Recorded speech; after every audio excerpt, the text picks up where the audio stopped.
Hello, everyone. Welcome to today's session. Let's get underway here. Jump right in, current market conditions.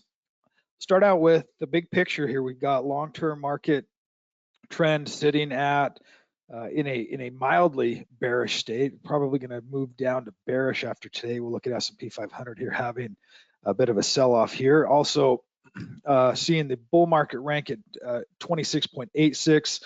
That's starting to flatten and starting to curl down a little bit here. We've been talking about this number. This has been up as high as 27 and now is starting to work its way back flat and back down again, just based on this counter trend that we've been working on S&P 500 for the last really the last couple of weeks now. We're seeing short-term timing signals, starting to see sentiment pull back a little bit. Also starting to see breadth had been strengthening. Breadth had been sitting down here. Breadth has been improving. Sentiment pulling back just a little bit. When we start to see that, particularly from a level that's so elevated, that is starting to see a little bit of fear come into the marketplace, a little bit of protection being, profit taking. This line essentially is related to the VIX. And the VIX is essentially it's the extrinsic value of the S&P 500 put options, meaning that as people are protecting against downside by buying put options against the S&P 500, that pushes the extrinsic value higher. And as that happens, that pushes the VIX higher, and this is kind of opposite of that VIX. So as you start to see, when we're up in these elevated levels, it means that there's just a lot of complacency. There's no fear in the market. Once that starts to move this direction, then we know that you're starting to get a little bit of not necessarily panic, but you're getting hedging. You're getting institutions that are starting to buy S&P 500 put options, or put options go up when the market goes down. So it's hedging against a downturn. And so that, that's essentially what makes a market. You're getting market players that are continually, to the upside. Once enough of that bias shifts one way or the other, the stock market is just a giant supply demand mechanism, right? We're just continually looking at supply and demand as it's being created. And when you get an area where a market is at the top end of the trend and nobody's left to be buying, then that leaves a lot of supply. There's no demand, there's no pent up demand or excess demand. We kind of saw that in this rotation out of a lot of these tech names and this rotation into small cap names, but so that doesn't necessarily mean money's leaving the market and moving to cash, although that could start to be the case here. Obviously, this is still a relatively healthy looking correction, and we'll look at some of these indices a little bit more closely. So not a lot of panic in the market yet, but again, that can happen quickly, and these are kind of those areas that we just want to be aware of. The amount of risk that we have in our portfolios. We want to realize what's the amount of market risk we have. The amount of market risk we have is, if the market goes up, what does our portfolio do? If the market goes down, what does our portfolio do? Or what is the entire risk? That's called market risk, and that is the market just moves. It just does. It just moves every day. So how much risk is linked to our portfolio just on the fact that the markets go up and down? Well, obviously, if you have 100% in the market, you're going to get a lot more volatility. If you have less than that, if you have nothing at all in the market, you have no market risk. If you have 20% or 25%, you have that much market risk associated to your portfolio. We'll talk more about that. Buy-sell ratio still relatively strong, sitting right here, at least again as of today, but moving, but starting to weaken. Here we've seen some of these spikes. This data point's not accurate, but it was right up here as well. So we're seeing this kind of decline, but we're still in a bullish overall breadth of the market. We're just seeing that as the markets start to pull back, and you have stocks like NVIDIA and Meta and Google and Apple and Amazon, as those start to retrace, those really pull the major indices, particularly S&P 500 and NASDAQ 100 down aggressively. Let's take a look at some of those. The leading index currently is the Russell 2000, which are small cap stocks. You've saw a nice 3 or 4 day pop a few weeks back, and then we're just maintaining this upper momentum zone. That's really the leading index. right here, and then S&P 500 starting to get some weaken. In fact, in my morning update this morning, I mentioned this resistance area to see if we do get some turnover, if we get some selling. Now that the market runs up, hits its head on this ceiling, so to speak, and does that repel it and move it back down, or does it have enough strength to break above and through that level? Okay, we can see what the market's doing at that level as of right now. It's starting to weaken. A little bit of a bottoming tail bar here. So the day's not over yet. We could get some strength, could be a little bit of a pullback, and then we could get another day that tries to retrace and move that higher. Remember now, with the S&P 500, we're in corrective zone. We're not in the momentum zone. We're close to it, but once we get underneath that momentum zone and we start to enter into these locations, these are the corrective or counter trend modes where you get a large uptrend. Typically, as it's continuing that uptrend, it stays in the momentum zone. It stays up here, particularly on the 6-month time frame. That obviously is going to change as you change time frames, but I like to focus on this 6-month time frame. It tends to be the most relevant for the kind of time frame that we're ultimately focused on, and that is holding a trade anywhere from a few days to a few months tops. Typically, it's not even that long. It's usually 3, 4, 5 weeks, as long as it's continuing to move higher. Sometimes a little shorter if it retraces and stops out. But this time frame is helpful just to create the construction, just to create the framework for where are we at in a trend. Are we in this? If we look at this entire move right here, we say, all right, this upper quarter, this upper 236 level, that's where the market, that's where a stock should continue to maintain if it is trending, if it's in a momentum. Once that starts to break down, then it could turn into something more. It could still be an uptrend, but it could turn into a deeper retracement of that uptrend, and then start to find some support, but clear down here at these levels. So these levels could be retested and still be support in an uptrend, in an uptrend, in an uptrend.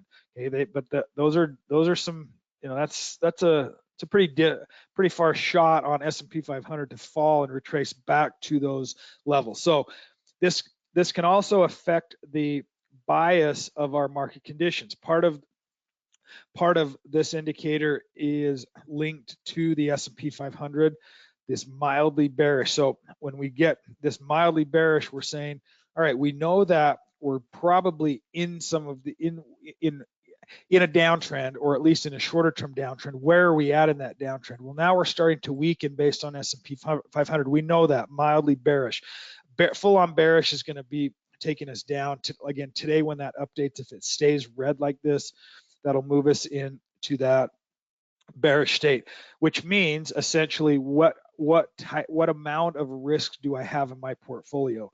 Okay, when we start to get into these levels, then we start asking ourselves more questions and say, do I want to have any market risk at all? Okay, if the answer is no, then you need to be 100% in cash. Okay, sitting on the sidelines. Okay, if you're like, okay, I want to be 100% invested in the market because I just don't care what it's doing and I just want to flush my money down the toilet. Okay, then by all means jump into the market right here. Okay, that obviously, I'm being sarcastic, but it's no one's going to think that way. We're not saying, oh, I want to take on more risk in a downturn. Now, the risk that starts to happen is it's a pullback, and say, should I buy into these dips? Okay, we've talked about this before, how to buy into a dip. Okay, most of the time we're not focused on buying into the dip. We're watching the dip. We're managing our risk with the dip. Okay, we're looking for what percentage of my assets should I be buying into a new trade? How many new trades am I taking on? Those are more of the decisions versus, oh, it's a pullback, oh, I'm going to buy it. Okay, I'm not saying you can't do that, but that's not the core focus of the momentum strategy and the overall way to be able to participate in good, strong trending stocks higher. Now, that being said, a pullback is an opportunity. As long as risk is managed, you can still go for that. But the methodology is essentially still what we want to focus on. Is we're still focused on this much of the trend. We don't necessarily now, once it starts to retrace, it gets lower than this 236. We start to get some red in here, which means we're now in a downtrending zone. Remember those zones. Those zones are the colors are essentially zones. They're a little bit harder to see on the shorter term, but when you go out to a little bit longer time frame, and you can say, you know, in a strong uptrend, obviously we want to trade green. We want to trade green. The reds, they pop in there, and they, in this case, when we're in an uptrend or beginning a new uptrend, these can sometimes be just, you know, pauses, like, oh, okay, we are going to reverse and head higher, reverse and head higher. Okay, that's okay. And that's okay to have this mindset of, oh, reverse and head higher, or, oh, I sold out too soon because ultimately I got back in. That's 2020 hindsight. That's your 2020 hindsight talking. Okay, there's no way to know the future. And so you have to deal with the future as it's being presented to you today. Okay, and so I can't look back. It's easy to look back and say, oh, I would have done this, or I should have done this. And okay, but what's a little bit harder is to say, what should I do today? What should I be doing right now, based on what the way this looks, but based on the way I know it could unfold. I know it could unfold like this, could ultimately find some support, could ultimately get back to here. Okay, so now this is our green location. So ideally we could say, I don't want to, or I want to take less risk during a pullback, or I don't want to take any risk during a pullback. So I don't want to buy anything. I want to be 100% in cash anytime we're in red. Okay, the only thing against that is, well, there's two sides. Remember what we want to come back to. We also want to come back to, what is this long-term trend telling me? This gives us our context. Okay, when we look at a chart, particularly this chart, this 20-year chart, and we look at, say, we are as high as we have been in the last 20 years. We can also see that when things reverse during this uptrend, so far every single time we get a nice uptrend. We get a downturn here, we can maybe sit that out. The COVID one happened so quick, there wasn't much time to sit it out. It just happened really quickly and recovered quickly. So I think by the time that everyone realized what the heck is going on, the market had recovered within a few days and weeks. But as we're sitting at these locations, we can say, what are the chances of this line going even higher without some kind of a counter trend? It's not very high. The chances of that going higher from here, although the chances of it going much higher from here were also not that high. It's these moves, and we want to continue to trade that direction until the market tells us it's time to bail, it's time to get out. Well, how do we know that? Well, we start to see that on daily stock chart or daily time frames like the S&P 500 right now, and say, we're at the upper end of the trend. If I were to look at that 20-year chart and say, hey, this is the top end of that 20-year time frame, we're just coming back. Could we go higher? Yes, we certainly could. Do I want to jump in with both feet? Probably not. Why? Because we're at the upper end of this long-term trend. Okay, so I want to use this as my context to how much I'm actually putting into the market and how much I'm allocating, my position size, even my stop loss location. We can still trade during these. We can still trade even during a bear market as things are moving lower, but it may be with a lot smaller position. Maybe we're at 15 to 20% of our total holdings. Maybe instead of selling 25% when a trade is up 20%, we change that. We say we're going to sell 50% at 15%. Okay, we can change these numbers based on the market conditions and where we're at in the trend. We're still entering a stock the exact same way. We're still selling a stock the exact same way. We're just managing how many we're getting into, where are our targets, where are our stop losses, and that allows us to manage ultimately the risk a little bit more closely. So as I've mentioned before, we're sitting right around this 25% level. We're still taking on one trade a day in this case, which is, that gives us a new setup. That gives us a new opportunity for a stock that is just entering a new trend zone for that day. The market may take it down. The market may not allow that to work if it's in a downtrend. Okay, but and that's why trading in a bear market is going to be an entirely different story. We're not there yet, but it's going to come. So we want to make sure that we're prepared for that. And now is a good time, as good of a time as any. Today, any day is the best time to continue to work on your plan and say, I know where market conditions are. I should be able to say, look at this chart and say, I know where we're at in this long-term trend. Sometimes this back here gets a little bit more muddy in terms of what's happening day to day. But if you were to just glance at this chart and say, I know that we're at the upper end of the trend. I know it's not going to last. I also know that we have a bond yield curve that's inverted. We're going to have to deal with that. That's really about the only economic data that I'll really include, because the market takes care of everything else. The market is already digesting any economic news. It's buying or selling based on that. So ultimately, the price of the S&P and the price of the market is the best indicator to follow, because that is all information that's known or anticipated is baked into the price. Heavy hitters, institutions, mom and pops, all of us are buying and selling based on the information we have, or based on the information that we anticipate happening. Be like, I don't think the market's going higher. Well, that's an anticipation. And so what action do I need to take? If I don't think the market's going higher, what the heck am I doing in the market? Okay. That is my bias, and I think that's my anticipation. And if that anticipation is based on something, it could be based on something. It could be based on nothing. It can be based on your trick knee saying, I'm feeling throbbing there in that knee. I think the market's going to crash. If that's all you're using, great. Okay, use some additional data as well.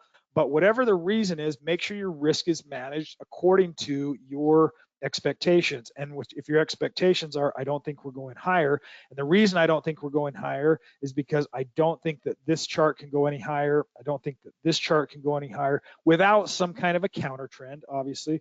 Then I don't want to be really aggressively invested. I maybe want to be 10% invested right here, or not right here, but right here.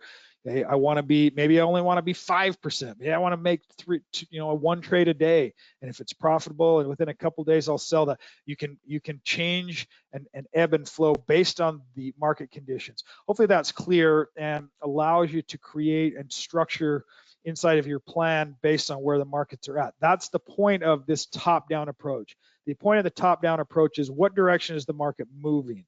Okay, and where are we at in that move? It's moving up, but we're at the later stages of that trend. How aggressive do I want to be? If we're saying we're moving up, but we were a little bit earlier in the trend, then we could be like, hey, we're going all in. We're going 75, 80% allocations. We're buying bigger position sizes on each of the trades. We're setting a little bit wider stop losses, or whatever the case may be for risk management. These are telling us how to manage the risk. Then from there, what's our implementation? Okay, our implementation is, well, I'm looking for stocks.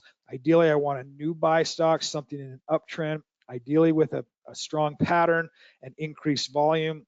This is a trade we made this morning. Nice volume, increased volume here. Didn't have a fantastic confirmation bar, but the overall pattern as it's tightening, you've got good consolidation and a relatively tight counter trend back here. Market conditions are weakening, so that may be a part of the factor why it doesn't move higher. I love these patterns that are set up like this. It's called a cup and a handle pattern. And the cup and a handle pattern is this pattern where it retraces back down and it starts to look like that teacup, like that saucer cup. And this is the handle, okay? And this is the cup, and this is your hot steamy tea right here. Okay, that's when that breakout happens and we clear up above that, that can also give us a nice little push of momentum. And when we start to see that happen on increased volume at a buy zone, inside of the momentum zone, that's worth taking a trade on. Okay, now the decision here is, how big of a position do I want to take? Am I going to take 1 share, 20 shares, 50 shares, 1,000 shares? How do I know? Well, I've got to know my portfolio size. So let's say I have a $100,000 portfolio and I want to have 2% allocation to this trade. And I just put in 100 shares. Well, that tells me my portfolio at risk is 1.64. I can go a little bit higher than that. So let's go up to 120 shares. Now I'm at 1.97. That's close enough to 2%.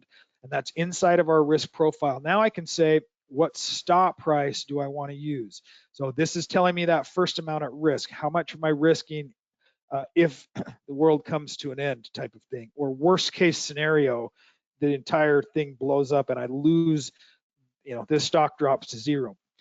And again, I say that sarcastically because the probability of that happening are not high. It can happen, but of it dropping to zero are pretty low. Of it dropping by 30, 40, 50%, that can happen. In fact, NVAX, Novax, we got stopped out of that this morning. I think it's down 30%.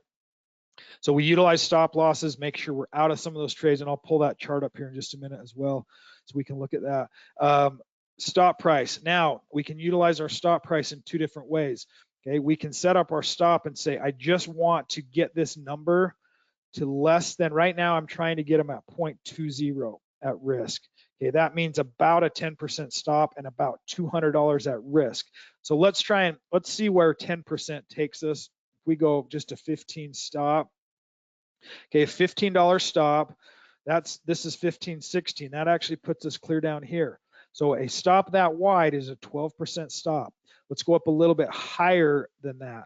Let's go up to 1550. Okay, that puts us at 9%. 1550 now, we're above the 382, but we're still kind of right about here. So, and that still puts us below a really major pivot point. A pivot point is a support resistance location right here. Okay, it was hitting right here. It breaks through that. Now it's finding support. This line right here is called a pivot line. Okay, it's pivoting here.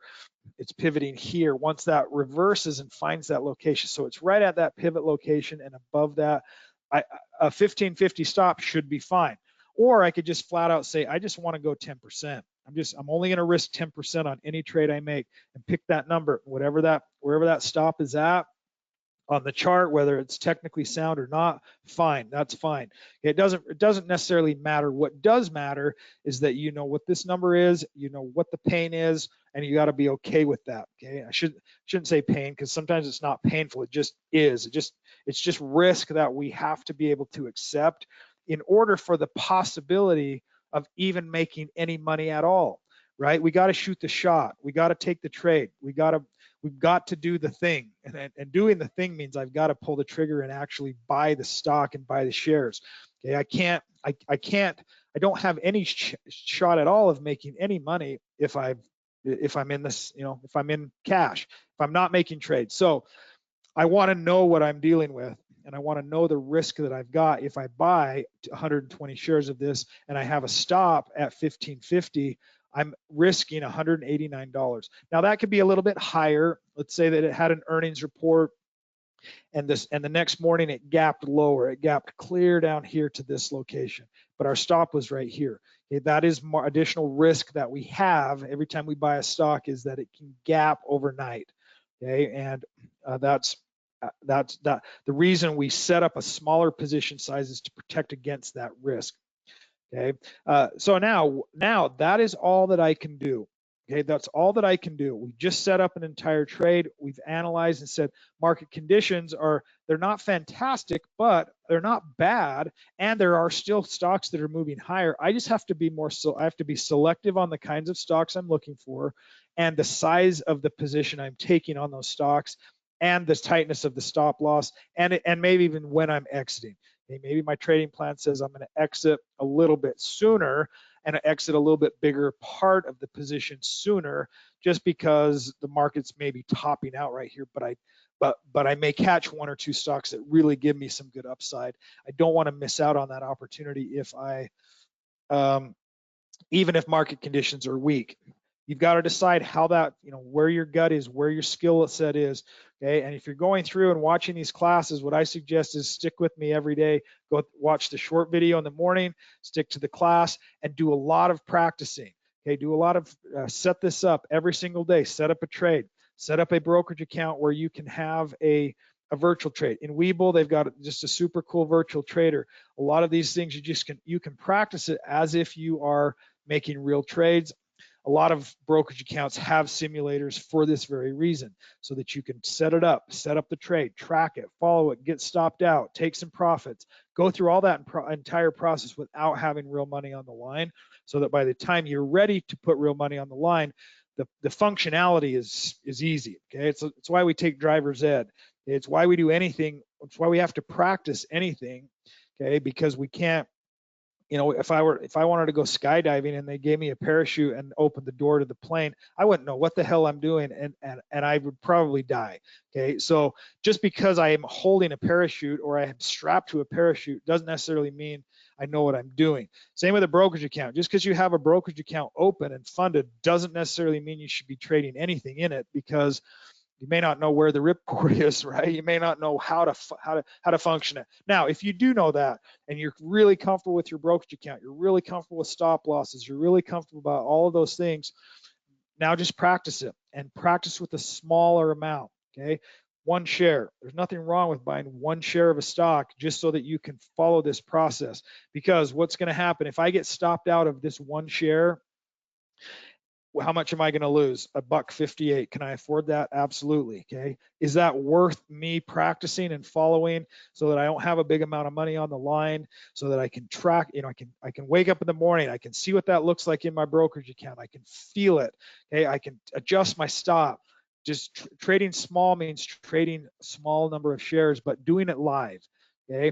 If you're ready to go from a simulator to a live account, start out small. There's no reason to jump in and say, oh, I'm just gonna, you know, the fear of missing out, the FOMO is such a bad feeling. Don't get sucked into that. There's gonna be a ton of opportunities, and this may be, you know, you just never know when these opportunities are going to really catch this really good strong trend. Let me jump out of this, and I wanted to cover a couple of other things here. NVAX. So Novax, this is an example of entry bar. Okay, now this is an example too. What's been happening is some of these trades that we try to get into a little bit earlier in the trend. I prefer to get into the 236 zone, but sometimes if you've got a stock that's had a big run like this, it retraces, it pulls back, and it gives you a new buy signal.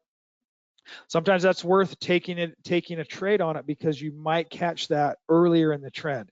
Well, this is what's been happening lately, and I think it's just market conditions still. It's stock specific, obviously, as well, but we get these retracements. So in this case, we have a stop loss.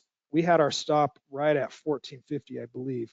Okay, so it drops, it opens up. We're right at the stop or below it, but it continues to drop. So it's down 26%, but we got stopped out at, I think, 9 or 10%.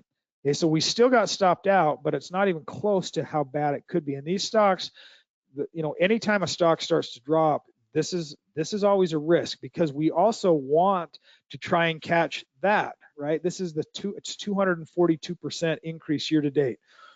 We've got to try and capture some of those, and this is the risk of trying to capture that kind of a trade, is we're going to get stopped out, and we're going to have some stocks that gap against us, and that's just the nature of the game. Now, this is completely meaningless. Okay, you should feel nothing over this, because it was a part of the plan. Getting stopped out is a part of the plan. Getting stopped out is not losing money. Losing money is now. If you did not get stopped out, and this is losing money. You didn't follow your plan. You didn't stop out. You didn't have a fixed number to get you out of the trade. Now you're losing money. Okay, now you're gambling, because you're not following the plan. Now you're waiting. Oh, well, crap. Well, maybe I'll just hold it. There's support here. Maybe I'll hold it. Well, what's going to happen the next day? It's going to drop to $8. Okay, those are where a small, simple stop out has now cost you potentially thousands of dollars, because why? Because you thought you wanted to wait, or you thought it was going to turn, or you thought, like, that doesn't matter what it's going to do now. Make sure that the risk is always defined in advance, no matter what, so that you know, I'm out. My plan is 10% and I'm out, no matter what. I'm done. Then it's moving on. Now you can reevaluate. If this stock recovers and there's another opportunity to get back into it, well, now we know. And now, but now now we're going to be waiting a while, because what do we got to wait for? We got to wait for it to do this, and to come back up, and then to come back up, and then ultimately head back higher. Okay, so this is just a busted trade. We're just out, and now we'll move on to the next one. Okay, then that happens. I'm going to end on that note. Let me just double check questions here. Yep, good to go. I appreciate everyone's time and effort. I hope you find value in the presentations and some of the repetition. I'm just kind of doing some more repetition now, as far as the the market conditions, what we're looking for, allocation towards each trade, entry of a trade, managing the risk on that trade, and then as we get a little bit deeper in, and as you're getting deeper in, then it's about execution. Then it's going into a brokerage account and it's executing. It's setting up the number of trades, or it's going into a simulator and following that process so that you're able to get comfortable inside of a brokerage account, and that part of it becomes a little bit more second nature. I'll end on that note. Thanks, everyone. Have a fantastic day today.